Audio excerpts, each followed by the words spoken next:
오늘 고린도후서 다시 돌아왔습니다. 10장 1절부터 11절 말씀을 가지고 누가 그리스도께 속한 자인가 하는 제목으로 함께 은혜를 나누고자 합니다. 그리스어로 사탄이라는 말은요, 디아볼로스입니다. 그러면 둘 사이에서, 디아라는 것은 between 이런 뜻이거든요. 둘 사이에서 이간질하는 자다. 둘 사이에다가 장벽을 담을 쌓아서 막아놓는 자다, 이런 뜻입니다. 그게 누굽니까? 사탄이 하나님과 처음 사람인 아담과 하와 사이에 장벽을 쌓아서 이간질을 해서 장벽을 쌓았습니다. 그래서 하나님과 교제하지 못하도록 했습니다. 이러한 사탄은 고린도 교회에도 자신들의 심부름꾼들을 보내서 거짓 사도들을 보냈습니다. 거짓 사도들은 바울과 고린도 교회 성도들 사이에 이간질을 해서 갈라놓았습니다. 거짓 사도들은 고린도 성도들이 그리스도를 만나지 못하도록, 바울이 그리스도를 전하기 때문에 그걸 만나지 못하도록 이간질을 해서 담을 쌓았습니다. 장벽을 쌓은 것입니다. 그래서 고린도 후서 1장부터 9장은 거짓 사도들이 교회에 들어와서 이간질한 내용을 해명하면서 고린도 교회들을 지키려고 한 것입니다. 바울이 자신을 변호한 내용을 보면은 거짓 사도들의 한 말을 거꾸로 알 수 있습니다. 거짓 사도들은 바울이 고린도 방문 계획을 변경시킨 것에 대해서 변덕스러운 사람이다, 이렇게 공격했습니다. 또 말씀을 팔아먹는 장사꾼이다, 이렇게 말을 했고요. 추천장을 받으려고 자신들을 치켜올리며 자랑한다. 또 하나님 말씀을 왜곡했고 믿음에 장애물을 놓았다. 또 유대 지역에 헌금을 거둔 것을 속여서 돈을 빼앗았다, 이렇게 말했습니다. 거짓 사도들은 어떻게 해서든지 바울과 고린도 성도들 사이에 장벽을 놓아서 바울이 그리스도의 복음을 전하는 것을 막으려고 한 것입니다. 이것이 1장부터 9장 사이에 있는 내용인데, 그렇지만 바울은 1장부터 9장 사이에서 자신을 변호하는 데 초점을 맞추지 않았습니다. 거짓 사도들의 주장에 대해서 부분적으로 변호하고 있지만 그거를 통해서 그리스도의 복음이 왜곡된 것, 잘못된 것을 바로잡는 데에 초점을 뒀습니다. 바울의 목적은 자신을 변호하는 것이 아니라 사탄이 쌓아놓은 장벽을 파괴하고 그리스도 안에서 성도들과 하나 되게 하려는 것이기 때문입니다. 오늘 말씀에서도 바울은 본격적으로 자신을 변호하고 있습니다. 오늘 말씀에서 바울이 자신을 변호하면서 사람들이 그리스도를 닮지 못하도록 믿는 자와 그리스도 사이에 장벽을 놓는 무리가 과연 어떤 사람들이냐를 설명하고 있습니다. 누가 진짜 그리스도에게 속한 사람이냐를 알리고 있는 것입니다. 이는 자신이 위기에 처해 있기 때문에 한 말이 아니라 바울이 전하는 그리스도의 복음이 위기에 처해 있기 때문에 한 말입니다. 이 말씀을 통해서 우리는 이간질하는 자들을 구별하는 눈을 갖고 어떻게 그들을 대처해야 되는지 생각해보는 시간을 갖도록 하겠습니다. 첫 번째로 그리스도의 성품을 권하는 자가 되어야 된다는 것입니다. 바울은 먼저 그리스도의 온유하심과 관대하심으로 힘입어 권면한다, 이렇게 말했습니다. 그리스도의 온유하심이라는 말은 마태복음 5장 5절에 나온 온유한 자는 복이 있나니, 이 말과 같은 말입니다. 마태복음 11장 29절에도 나오는데 이는 남에게는 존경하는 태도를 보이면서 자신의 참모습을 바라보는 것을 말한다고 했습니다. 온유한 자는 자신을 낮추면서 남은 높여주는 사람이 온유한 자입니다. 관대하심, 또 개역성경에서는 관용이라고 설명했는데 번역한 말은 디모데전서 3장 3절, 빌립보서 4장 5절에 나옵니다. 이는 억울한 일을 당했어도 보복하지 않고 포기하는 마음입니다. 억울한 일을 당하면 우리는 보통 어떻게 하고 싶어요? 바로 보복하고 한 대 때리면 두 대 때리고 싶은 게 우리 마음이에요. 그런데 한 대 맞고 그냥 가만히 있는 것이 바로 관용이고 관대함입니다. 누가 그렇게 했어요? 예수님이 그랬어요.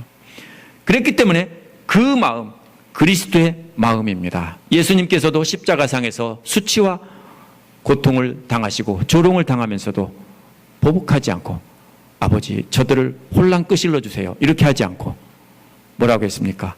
저들을 사하여 주옵소서.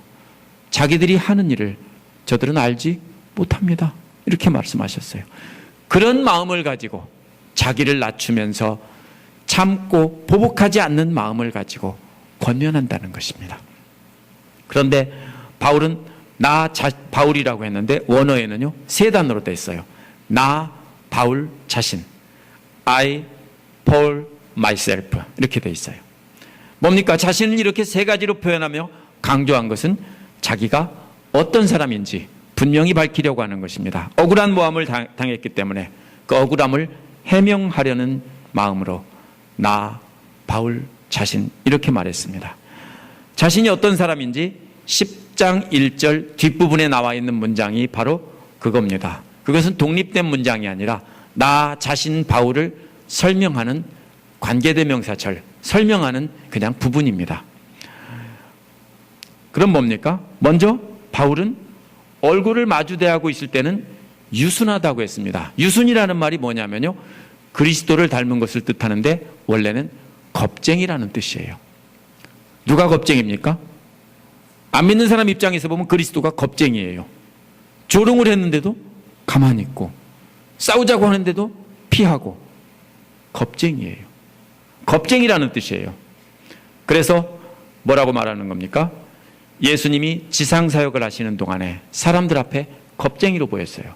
그런데 떨어져 있을 때는 예수님이 뭡니까? 이제 부활하셔서 이렇게 영광을 입으신 뒤에는 어떻습니까? 아주 담대하고 강경합니다. 여기서 강경하다는 말은요, 개역처럼 담대하다고 말해야 돼요. 왜냐하면요, 겁쟁이라는 말의 반대말이에요. 이게 유순하다는 말과 강경하다는 말은 서로 반대말이에요. 하나는 겁쟁이라는 뜻이고 하나는 담대한 사람, 대담한 사람이라는 뜻입니다. 이런 바울의 말이 아니라 거짓 선지자들이 고린도 교인들에게 바울을 비방한 말이에요. 쟤 겁쟁이다. 근데 편지를 쓸 때는 굉장히 담대하게 보인다. 편지는 그럴듯한데 실제로는 겁쟁이다. 이렇게 말한 거예요. 그래서 함께 있을 때는 겁쟁이고 떨어져 있을 때는 담대하다 라고 쟤들이 말한 바로 그 바울 나다. 내가 그 말을 가지고서 너희들이 겁쟁이라고 하고 편지로는 담대한 그런 이중적인 사람이라고 비난한 내가, 바로 그게 뭐냐면은 그리스도의 유순함과, 그리스도의 뭡니까? 온유함과 관대함으로 너희들에게 권면한다. 그게 뭐냐? 내가 비겁한 게 아니라 그리스도를 닮은 모습이다. 이렇게 자기를 변호하고 있는 것입니다. 바울은 고린도 교인들과 함께 있을 때 그 중에 거짓 선지자들도 함께 있었을 것입니다. 그들이 비방했는데 대꾸를 하지 않고 가만히 있으니까 함께 있을 때는 겁쟁이다 한 겁니다. 근데 멀리 가서 편지를 쓸 때는 용감하다고 조롱한 것입니다. 바울은 저들이 비방한 말을 받아서 그들의 말이 옳다. 그러나 그 말을 다시 해석해서 그냥 겁쟁이가 아니라 그것은 예수 그리스도를 닮은 것이다. 그것이 바로 그리스도의 온유와 관용이라는 거다. 너희들 아냐? 너희들 겁쟁이라고 놀렸지? 겁쟁이 아니야. 그게 바로 뭐냐면은 우리 예수님을 닮은 모습이야. 이 소리입니다. 세 번역은 2절이 너무 길고 복잡한 문장이라 두 문장으로 나눠 놓았습니다. 바울 일행이 뭐라고 되어 있습니까? 육신을 따라 행한다고 여기는 사람들에게는 담대하다고 했습니다.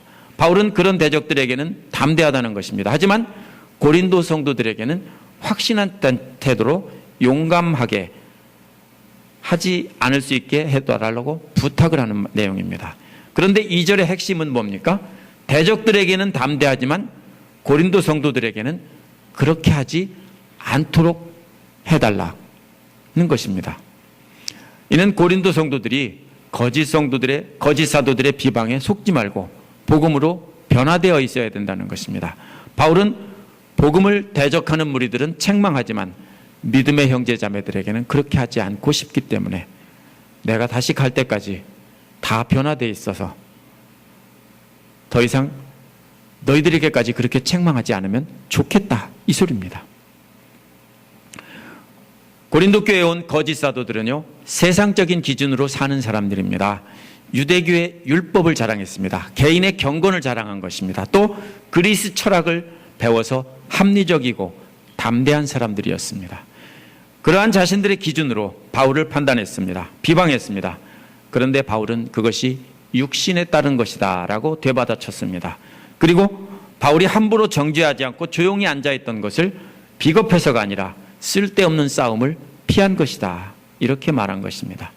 예수님도 바리새인들과 율법학자들이 예수님을 비방할 때 대적해서 싸우지 않고 조용히 물러가서 제자들에게 가르쳤습니다. 내가 쟤들에게 비유로 말했지, 그 비유의 뜻이 무엇인지 아니? 왜 비유로 말했습니까? 싸움을 피하려는 거예요. 못 알아듣고 누구만 알아들어요? 제자들만 알아들어요. 이렇게 예수님은 피했어요. 피하고 제자들에게 돌아와서 뭡니까? 선생님, 그 뜻이 뭡니까? 그 뜻은 이런 뜻이고 이런 뜻이니까 쟤네들 조심해라, 이렇게 했어요. 이게 예수님이에요. 비겁하죠? 근데 비겁이 아니에요. 예수님은 뭐에 집중한 거예요? 제자들을 가르치는 일에 집중한 거예요. 따라서 예수님은 쓸데없는 싸움을 피한 것입니다. 바울도 역시 마찬가지입니다. 예수님을 배워서 쓸데없이 대적들과 싸우는 일에 힘을 낭비하지 않으려고 비겁한 자처럼 가만히 있었던 겁니다. 바울이 할 말이 없어서 가만히 있었던 것이 아닙니다. 대신 성도들을 말씀으로 바르게 가르치려고 멀리 가서 편지로 써보낸 겁니다. 그게 고린도 전서고 후서입니다. 오늘날 교회 안에도 두 종류의 사람이 있을 수 있습니다. 이 성경에 나온 이단들은 우리가 생각하는 것처럼 그렇게 대단한 이단들이 아닙니다. 예수 믿는다고 하는 사람들이에요. 그러면서 율법도 지켜야지, 그러면서 착하고 바르게 살아야지, 예수만 믿으면 사냐, 이런 식으로 말하던 사람들이에요. 이런 사람들이 어떤 사람들이냐면요, 오늘날은 세상적인 기준에 따라서 지식과 교양을 갖추고 있으면서 착하고 바르게 살면 어느 종교를 믿든 무슨 상관이냐, 이런 사람들이 교회 안에 있으면서 있을까요? 제법 있습니다. 말을 안 해서 그렇지 제법 있습니다. 교회를 다니는 것은, 예수를 믿는 목적이 뭐냐?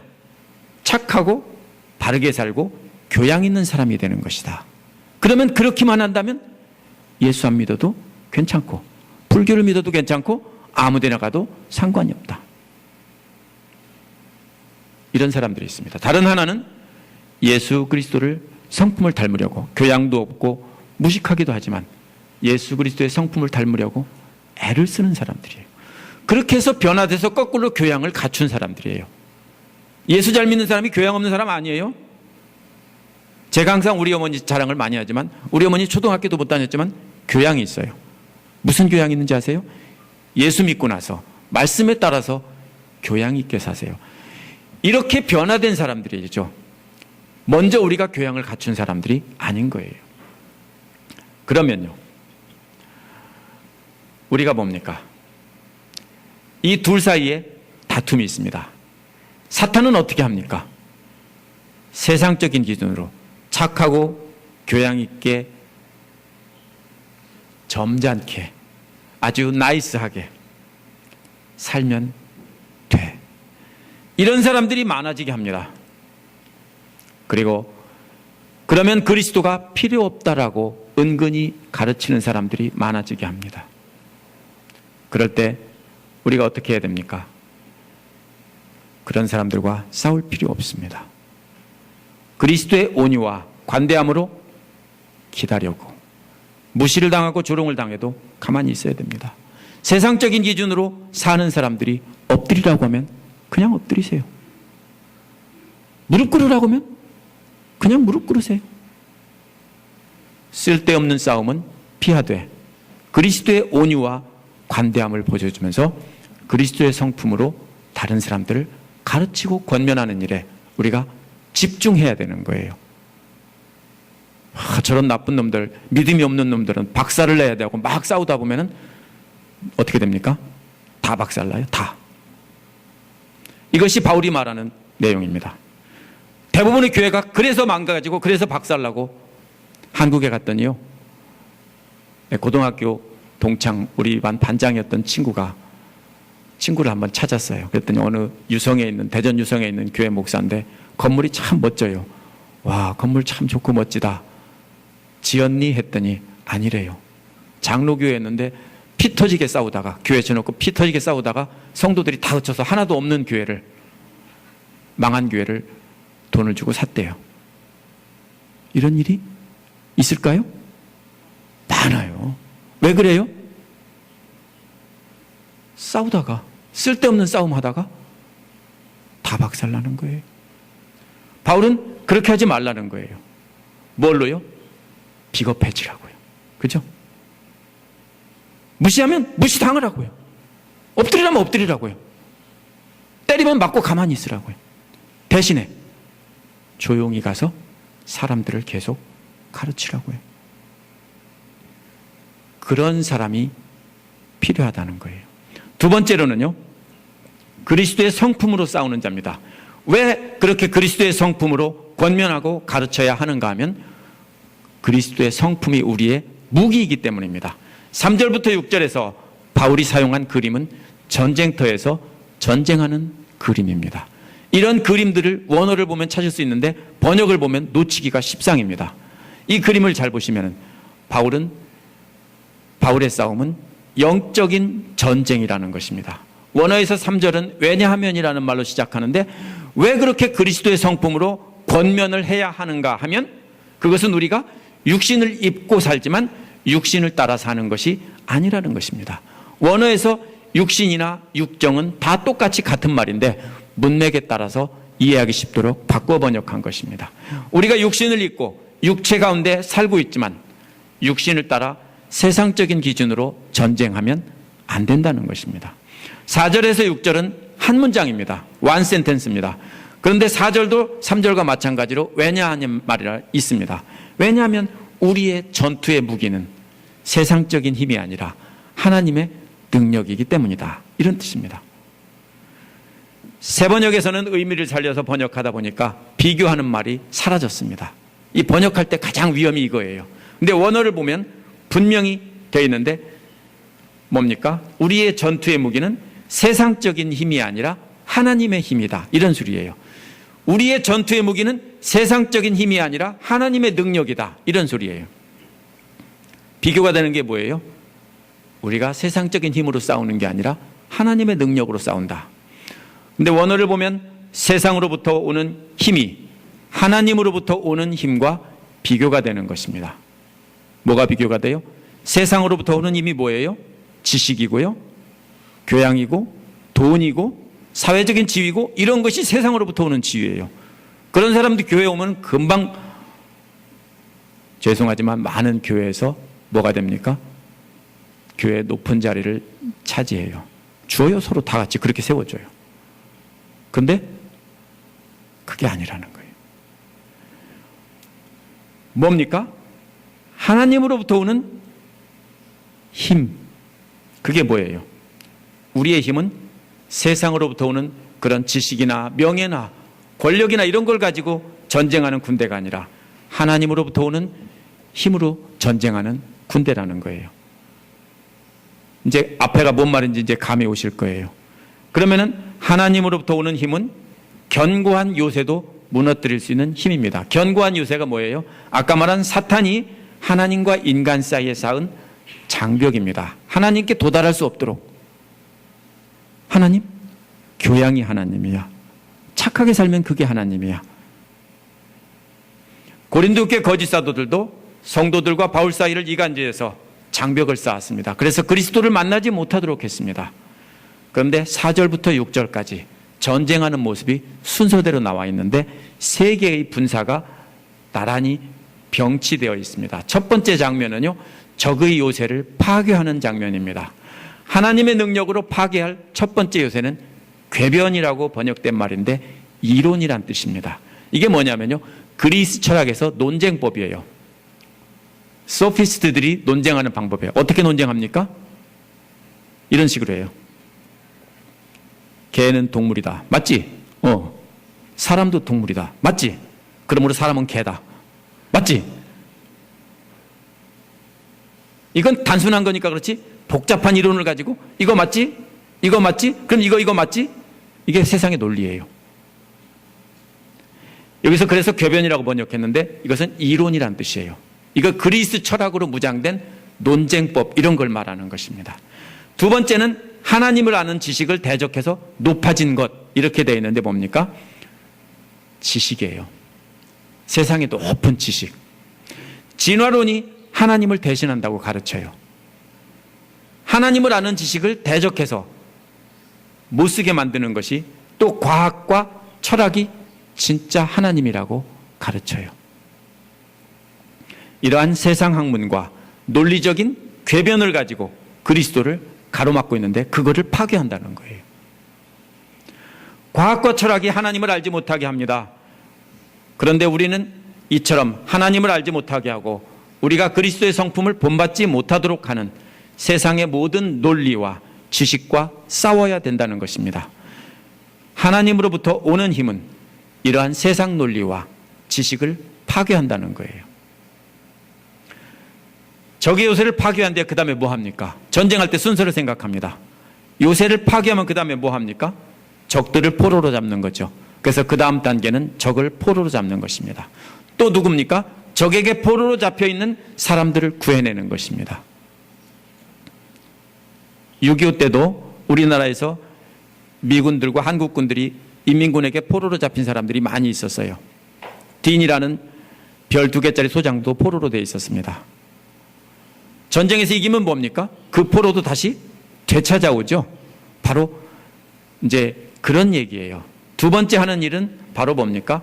적의 포로를 사로잡고 우리 편으로 사로잡는데 적에게 잡혀있던 사람들을 해방시켜서 데리고 오는 것입니다. 여기서 잡는 포로는 모든 생각입니다. 모든 생각이란 앞에서 나온 궤변이나 이론이나 지식이라는 요새와 연결되는 거예요. 그런 걸로 궤변이라는 이론, 논리와 지식으로 만들어진 것이 뭐예요? 하나님을 대적하는 생각이에요. 꼴통같이 그렇게 굳어집니다. 맞습니까? 맞죠? 세상에 수많은 지식을 갖고 많은 지식을 가진 사람일수록 그 유명한 사람으로 돌이라는 사람이 있어요. 신학대학에서 신학을 공부한 사람인데요. 지금은 어떻게 예수님을 박살낼까, 하나님을 박살낼까 공격하는 사람이에요. 그게 뭐냐면요. 세상적인 지식으로 꽉 쳐다보니까 원래 사람은 돌인데 진짜 돌이 된 거예요.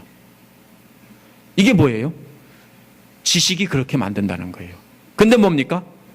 파괴하는 건 뭐예요?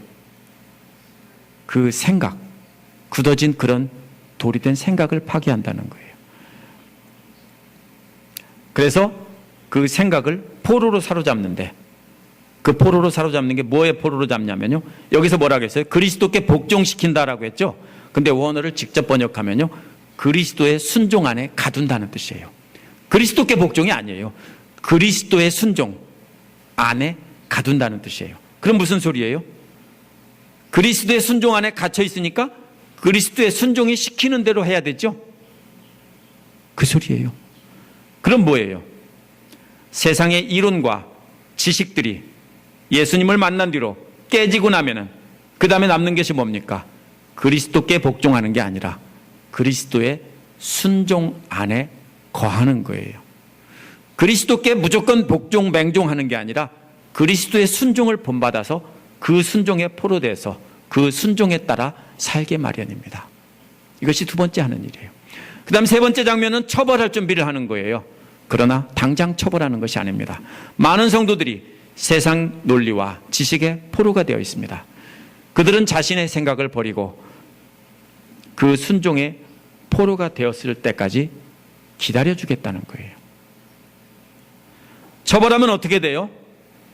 수많은 사람이 다 멸망하고 죽게 돼요. 근데 기다리면 어떻게 돼요? 그 중에 많은 사람들이 돌아오게 되니까 처벌하지 않아도 돼요. 그럼 우리가 해야 되는 일은 뭐예요?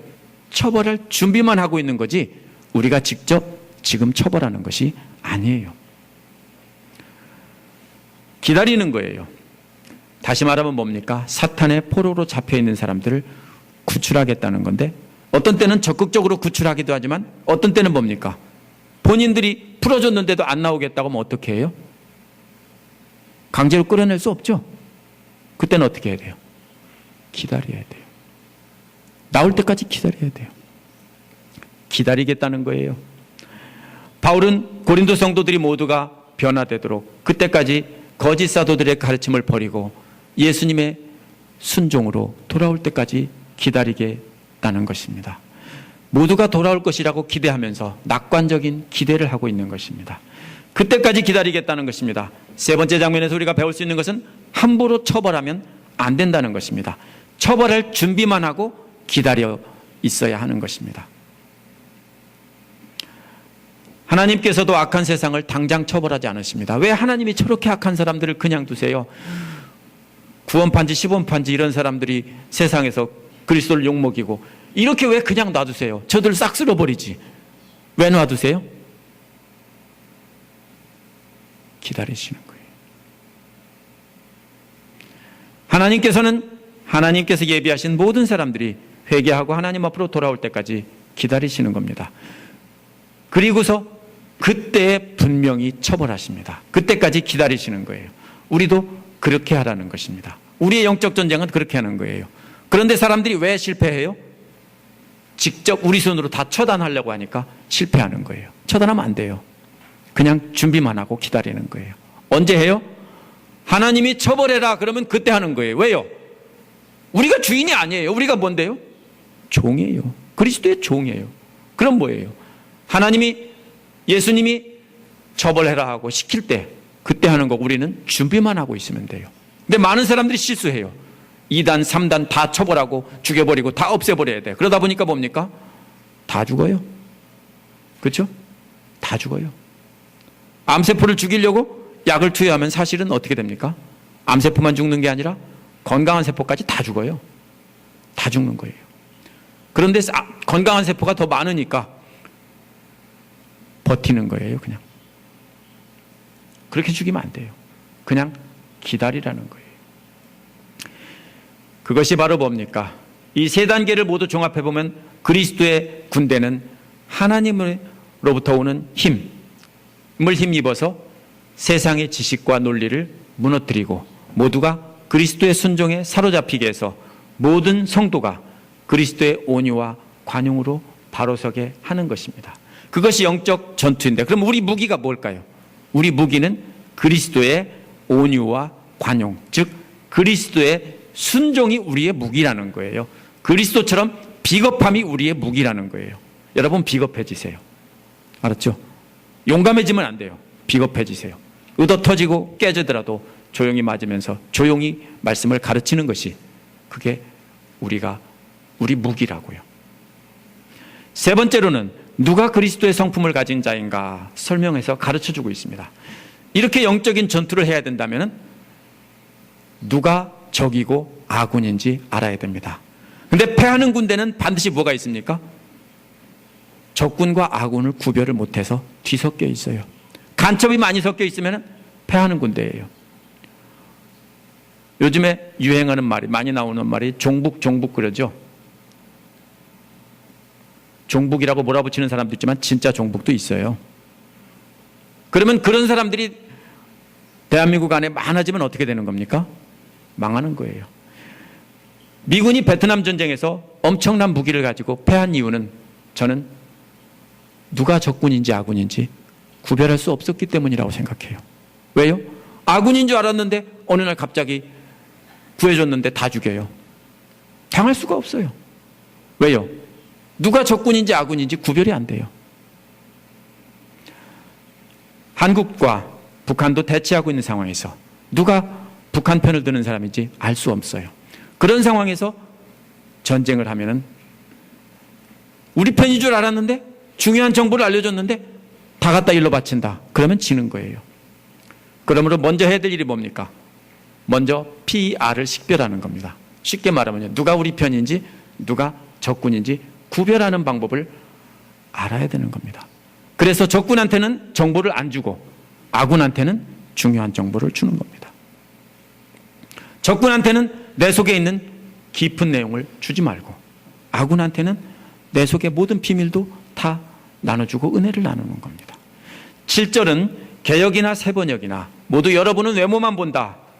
이런 뜻으로 번역을 했습니다. 근데 원어를 직역하면 이런 말입니다. 너희들은 대면하고 있는 것만 본다, 이런 뜻입니다. 얼굴을 마주보고 있는 것만 본다는 뜻입니다. 이거를 보면요, 세 가지로 번역했어요. 영어 성경은요.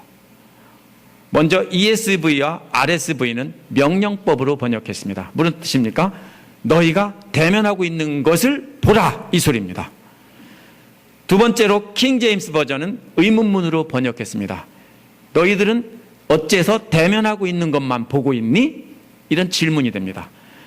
그러면 세 번째로 NASB하고 NIV는 직설법으로 번역했습니다. 그러면은 개역이나 새 번역이 바로 그렇게 번역했는데 너희는 대면하고 있는 것만 본다. 그것이 바로 외모만 본다, 이 뜻입니다. 셋 중에 어떤 것이 맞겠습니까?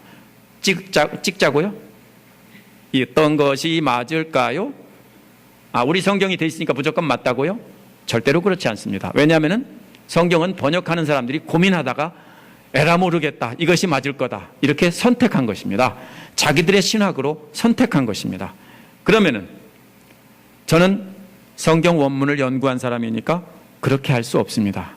그러면 뭡니까? 먼저 문맥을 통해 보라고 했죠? 문맥을 통해서 보고 바울이 사용한 이 단어를 어디서 어떻게 사용했는지를 보면 됩니다. 왜냐하면 우리의 전투가 어떤 것인지 알려준 뒤에, 우리의 전투는 그런 전투가 아니고 예수 그리스도의 순종으로 무기 삼아서 싸우는 그런 전투야. 겉으로 보기엔 지는 것 같지만 뒤에서 이기는 전투야, 이런 소리예요. 그러면은 그 다음에 전쟁을 하는데 누가 적인지 잘 식별하라고 경고하는 것이기 때문에, 경고할 때 그냥 비난해요? 너희들은 외모만 본다, 너희들은 껍데기만 보는도다, 이렇게 말합니까? 어떻게 말하겠습니까? 껍데기를 잘 봐라, 그죠? 너희들이 보고 있는 것을 잘 봐라, 조심해라, 이 소리예요. 왜? 긴 것 같은데 누가 있어요? 가짜가 있다. 우리 편인 것 같은데 적군이 있다, 이 소리예요. 그러면은 명령법이어야 돼요. 더군다나 이 본다라는 말은 바울 서신에 모두 10번이 나오는데요, 히브리서까지 바울 서신으로 보면 13번이 나옵니다. 그런데 12번 다 명령어로만 썼습니다. 한 번도 직설법이나 의문문으로 쓴 적이 없습니다. 그러면은 뭡니까? 답은 명령문이 맞습니다. ESV나 RSV처럼 명령문이 맞습니다. 물론 제 해석입니다. 그러면 무슨 뜻입니까? 고린도 교회 안에 거짓 사도들이 씨앗을 뿌려놨어요. 사탄의 씨앗을 뿌려놨기 때문에 누가 그리스도의 군사인지 누가 사탄의 군사인지 정신 똑바로 차리고 잘 보라, 이 소리입니다. 그러면 앞뒤를 읽어보면 제 말이 옳다 생각하실 겁니다. 그런데 7절 앞부분을 보면은 사탄의 군사들도 모두 그리스도께 속했다라고 말한다는 것입니다. 그래서 말 가지고는 구별할 수 없다는 거예요. 오늘날도 마찬가지예요. 말로는 다 나는 예수님의 제자야, 다 말합니다. 실제로 그렇게 자신도 믿어요. 말 가지고는 알 수 없어요. 그러면 어떻게 적군과 아군을 식별하는지 7절 뒷부분에서 설명했습니다. 자기가 그리스도에게 속한 사람인 것과 같이 우리도 그리스도에게 속한 사람이라는 것을 다시 한번 생각해야 한다. 이게 무슨 소리냐면요, 진짜 그리스도에게 속했다고 자기가 생각하는 사람이라면 진짜 그리스도께 속한 다른 사람을 알아본다 소리예요. 무슨 소리인지 아세요? 자기가 진짜로 그리스도께 속했다고 말로 믿는 게 아니라 그렇게 생각하는 사람이 진짜라면은 진짜를 알아볼 줄 안다 소리예요. 누가 알아요? 가짜 구찌 가방 가진 사람은 진짜 구찌 가방을 잘 모르기가 쉬워요. 근데 진짜 구찌 가방을 가진 사람은 가짜 구찌 가방을 느낌으로 알아볼 수 있을지도 모르죠. 그렇죠? 진짜가 아닌 사람은요, 누가 진짜인지 가짜인지 구별 못해요. 다 그게 그걸로 보이죠. 아세요? 뭐든지 전문가들은 다 알아요. 그죠? 성악을 전공한 분은 아무리 노래 잘해도 누가 성악을 전공한 사람인지 그냥 아마추어로 잘하는 사람인지 구별하실 수 있잖아요. 그죠? 바로 그 소리예요. 지금 뭡니까? 바울이 한 말은 바로 여기서 진짜 그리스도께 속한 사람은 진짜를 알아본다는 건데, 그리스도께 속한 사람이라는 말은 모든 믿는 자라는 뜻일 수 있지만 본문 문맥을 보면 예수님께로부터 파송받은 사도다라는 뜻일 가능성이 훨씬 높습니다. 만약 저들의 주장대로 진짜 예수님이 보낸 사도, 자기들이 그렇게 말한 거예요. 고린도 교회에 들어온 거짓 사도들이 자기들이 예수님의 사도다, 예수님이 보냈다. 그런데 바울은 예수님이 보내지도 않았고 예수님 사역하실 때 거기에 있지도 않았다, 저거 가짜다, 이렇게 말한 거예요. 그런데 만약 자기들이 진짜라면 바울이 진짜라는 것을 알아본다는 거예요. 그런데 바울이 진짜인 것을 몰라보니까 저들은 뭐예요? 가짜다, 이 소리예요. 그렇다면 우리도 마찬가지입니다. 예수 그리스도를 먼저 영접하고 그분의 말씀을 잘 배우고 실천해서 그리스도를 마음으로 느끼고 아는 사람만이, 그 겸손과 순종을 아는 사람만이 뭡니까? 진짜를 알아볼 수 있습니다. 그러므로 먼저 우리가 각자가 예수님의 성품을 본받고 진짜 제자가 돼야 한다는 것입니다. 진짜가 진짜를 알아보는 법입니다. 내가 듣기 좋은 말을 한다고 진짜가 아닙니다. 내게 감동을 준다고 진짜가 아닙니다. 아시겠어요? 잘 들으세요. 제 얘기를 하는 게 아니에요. 제 얘기를 하는 게 아니라 듣기 좋은 말을 한다고 진짜가 아니에요. 제가 조심스럽게 말합니다. 또 감동을 주는 사람이라고 말로 진짜 아니에요. 수만 명씩 따라다닌다고 진짜인 줄 알았는데 나중에 보면 진짜가 아니에요. 진짜는 하나님의 말씀을, 하나님의 뜻을 그대로 전하면서 지키려고 몸부림치는 사람이 진짜인 거예요. 말로만 막 뿌리는 사람은 진짜 아니에요. 8절도 왜냐하면이라는 말로 시작해요. 근데 왜 바울 자신이 진짜인가 하면 하나님께서 주신, 주께서 주신 권세는 공동체를 세우라고 주신 것이지 무너뜨리라고 준 것이 아니라는 거예요. 근데 무슨 소리예요 이게? 그러면요, 대적들이 들어와서 고린도 교회를 어떻게 했어요? 무너뜨리고 있다고요. 근데 주께서 주신 권세가 뭐예요? 겸손과 온유와 이런 거, 예수 그리스도의 성품인데 그거를 왜 줬어요? 세우라고 준 거지. 교회를 세우라고 준 거지 무너뜨리라고 준 게 아닌데 쟤들은 교회를 무너뜨리고 있으니까 무조건 가짜다는 소리예요.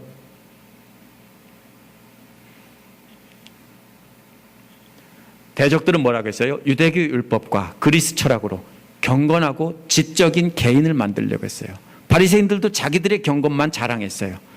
그러면서 진짜 공동체를 파괴했어요. 그렇게 해서 그리스도의 공동체를 쌓고 또 그리스도와 고린도 성도 사이에 뭡니까? 장벽을 쌓아서 서로 만나지 못하도록 한 거예요. 그러나 바울은 주께서 자신에게 준 권세를 너희들이 자랑하냐? 나는 더 자랑한다. 뭘 더 자랑하는데? 그 권세는 무너뜨리는 게 아니라, 너희들은 무너뜨리지 나는 세운다. 알아? 누가 진짜냐? 무너뜨리는 사람이 진짜냐? 세우는 사람이 진짜냐? 가짜는 개인의 경건과 교양을 자랑하며 공동체가 그리스도 안에서 하나 되는 것을 막는 사람입니다. 교회 공동체를 무너뜨리려고 합니다. 교회에 조용히 들어와서 그리스도의 몸된 교회를 무너뜨리고 이간질시키고 싸움을 일으키는 사람이라면 100% 가짜입니다. 그러나 함부로 정죄하지는 마세요. 기다리라고 했잖아요. 9절에서 바울은 편지를 통해서 겁을 주려고 하는 것이 아니라고 했습니다. 개역에서는 놀라게라고 번역했는데 원어에서는 두려움이나 겁을 준다는 뜻이지 놀라게 한다는 뜻이 아니에요. 겁 준다는 소리예요. 왜냐하면 바울이 경고하는 것은 가짜들에게 겁 주는 거지 진짜들에게 하는 말이 아니기 때문이에요. 아무리 경고를 해도 겁날 필요가 없어요. 아버지가 재판관이면, 또 살인범들을 아버지가 분명히 알고 있다면 모두 그 사람들을 사형시킨다고 해도 내가 사형될지도 모른다고 두려워할 필요가 없죠. 바로 그 소리예요. 두려워할 거 없어. 너희들 두렵게 하려고 하는 게 아니라 대적들한테 하는 말이야. 섞여 있잖아요. 그래서 하는 말입니다. 만약에 죄도 없는 데다가 아들이라고 하면 두려워할 필요가 하나도 없어요. 이제 10절에서 바울은 가짜들의 말을 직접 인용해서 누가 가짜고 적군인지 구체적으로 알려주고 있습니다. 거짓 사도들은 바로 바울의 편지는 무게가 있고 힘이 있지만 직접 대할 때는 약하고 말주변도 변변치 못하다. 이게 뭐냐면요, 거짓 사도들이 고린도 성도들에게 한 말을 그대로 옮긴 거예요. 저들은 진짜 사도인 바울을 알아보지 못하고 그리스도의 성품인 온유와 관용도 알지 못하기 때문에 저들은 가짜라는 것입니다. 그래서 11절에서 바울 일행이 편지로 쓰는 말과 함께 있되 행하는 일 사이에 차이가 없다는 것을 알아야 된다는 거예요. 근데 가짜기 때문에 그걸 모르고 말 주변이 조금 없다고, 그렇죠? 행동으로 보여주고 있는데도 있을 때나 떨어져 있을 때나 똑같다는 걸 모르고 몰라본다는 거예요. 뭘로 알아봐요? 말로 알아보는 게 아니라 행동으로, 삶으로 알아보는 거예요. 근데 많은 사람들이 어떻게 해요? 거룩한 척하고 큰 소리치고 경건한 척하고 그러면서 자기가 최고인 줄 알고 남 무시해요. 그렇게 하면 안 돼요. 그 교만은 뭡니까? 그리스도의 적이에요. 하나님의 적이에요. 무조건 적이에요. 아무리 열심히 믿어도 무조건 적이에요. 교만해서 망하지 않은 사람이 한 사람도 없어요. 그러므로 이제는 어떻게 하라는 겁니까? 저들이 가짜이기 때문에 진짜인 바울 일행을 모르고 바울 일행의 말도 행동도 구별할 줄 모른다는 거예요. 그래서 바울이 그게 예수 그리스도의 성품을 따라 행하는 건지도 모르고 저거 바보 아니야? 이렇게 본다는 거예요. 겁쟁이라고 비난한다는 거예요. 저 설명 다 했어요. 오늘 보면요. 정리해 보겠습니다. 예수 그리스도의 성품인 온유와 관대함으로 을 몸소 실천하면서 그렇게 되기를 권면하는 사람이 진짜예요. 하나님이 주신 능력인 그리스도의 온유함과 관대함으로 마귀가 쌓은 교만의 요새를 무너뜨리고 지식, 교양 이런 것을 무너뜨리고 그리스도의 몸된 교회를 세우는 사람이 진짜예요. 대적의 장벽은 무너뜨리지만 몸된 교회는 세우는 거예요. 진짜 그리스도의 군사는 대적의 요새인 개인적인 경건과 교양과 지식을 무너뜨립니다. 진짜 그리스도의 군사는 사탄의 포로가 된 자들을 해방시켜 그리스도의 순종의 포로가 되게 합니다. 진짜는 가짜를 처벌할 준비를 마치고 모두가 그리스도의 순종의 포로가 될 때까지 기다리고 있는 사람입니다. 진짜는 누굽니까? 진짜 그리스도의 사람을 알아보는 사람입니다. 누가 진짜인가? 교회에는 때로는 사탄의 앞잡이인 완전한 가짜들도 있을 수 있습니다. 대개 분명한 이단들은요, 자기들이 옳다라고 주장하면서 속이질 않아요. 구원파 사람들은요, 분명히 자기들이 가르쳐요. 몰래. 그래서 생각보다 덜 위험해요. 근데 누가 위험하냐면요, 몰래 들어와서 신천지라고 하는 사람들은요, 자기들은 뭐예요? 속여요. 가면을 쓰고 들어와서 몰래 경건한 척 한 3년 버텨요. 쓸개 간 다 빼주면서 사람들한테 잘하다가 딱 지나면은 그때부터 뭐합니까? 목사님 욕하기 시작해요. 목사님을 욕하면 어떻게 됩니까? 목사님한테 약간 불만을 품고 있었는데 계속 그 편을 들면서 맞아 이러면서 계속 같이 욕하면은 그런 사람이 점점 늘어나죠. 점점 많아지면 세력이 어느 정도 되면은 땅 터트려요. 그래서 왕창 끌고 나가든지 교회를 박살내든지 그걸 산옮기기라고 그래요. 이런 사람들이에요. 그러므로 문제는 뭡니까? 완전한 가짜가 아니라 자기는 진짜라고 하면서 속이는 사람들이에요. 자기들은 그리스도의 심부름꾼이라고 이렇게 하면서 때로는 가짜 사도에게 속아서 사탄의 포로가 돼서 자기도 모르는 사람들도 있어요. 진짜도 가짜도 아닌 사람들도 있어요. 진짜 그리스도의 순종의 포로 된 사람도 있어요. 교회 안은 다양한 사람들이 섞여 있는 거예요. 가장 큰 문제는 스스로 가짜라고 자기가 분명히 아는 사람들은 문제가 없어요. 구별이 되니까. 문제는 자기들 스스로가 자기가 진짜라고 생각하면서 뭡니까? 다른 사람들을 바꿔놔야 된다고 생각하는 사람들이에요. 이들은 자기들이 가장 경건하고 거룩하고 생각하고 교만하면서 함부로 정죄해요. 자기만이 경건해요. 그러나 진짜인지 가짜인지 구별하는 기준은 그게 아닙니다. 경건이 아니에요. 거룩이 아니에요. 뭐예요? 예수 그리스도의 온유함과 관대함이 있는지 그리스도처럼 짓밟히는 그러한 겸손함, 비굴함이 있는지 그것이 있느냐 없느냐를 바로 뭡니까? 진짜인지 가짜인지 구별하는 기준이라는 거예요. 그리스도처럼 겸손히 종의 모습으로 순종하는 태도가 있다면 진짜고, 그게 없이 빳빳하게 내세우면서 같이 싸우면 가짜라는 거예요. 그러면 어떻게 됩니까? 먼저 우리가 그리스도의 온유함과 관대함으로 낮아져야 돼요. 낮아진다는 말은 세상 사람들 보기에는 겁쟁이가 되고 바보가 되고 짓밟히는 사람이 되는 거예요. 아무것도 아닌 사람이 되는 거예요. 근데 뭔가 괜찮은 사람이 되고 싶죠? 아니에요. 아무것도 아닌 사람이 되는 거예요. 사람들이 짓밟으면 그냥 밟히는 사람이에요. 싸우자고 하면 비겁하게 피하는 사람이에요. 왜냐하면 예수 그리스도의 온유함과 관대함을 본받았기 때문이에요. 우리가 먼저 그런 사람이 돼야 돼요. 그 다음에 하는 일이 뭐예요? 그 다음에 이제 전투를 하는 거예요. 그 무기가 갖추어지지 않은 사람은요, 전투를 할 줄 몰라요. 그 다음에 전투가 어떻게 하는 겁니까?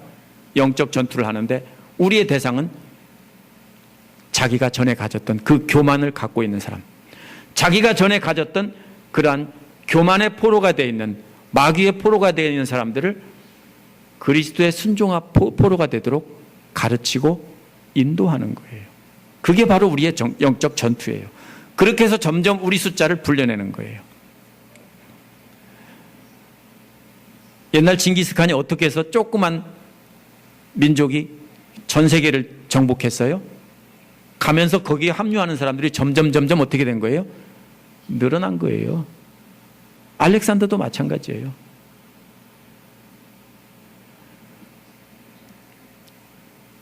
전투를 해야 돼요.